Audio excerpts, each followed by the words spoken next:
Yeah, I think we really progressed as the year got going. We had some bumps in the road in the beginning of the year, and with some new personnel and trying to figure out our roles and different things like that. But in the beginning of the year, we said, "Hey, our only goal is improvement, and that's it."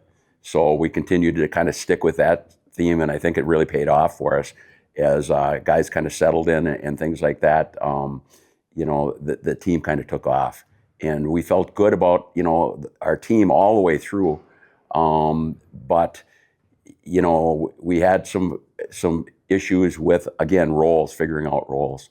So happy the way the season ended. On a positive note, we won some big games during the year, and we got a real good feeling about ourselves going into the playoffs.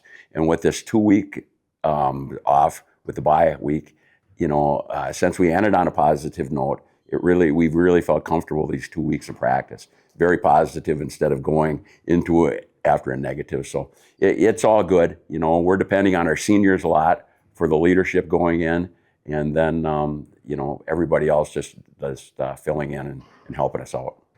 Yeah, I mean, they're a tough opponent. They've got a lot of speed. They get up and down the ice really well. Like you said, we know them very well. We know what to expect. They've got some depth in their offensive players, and their goaltending has been strong for the last few years with Player of the Year. Their goaltender was last year.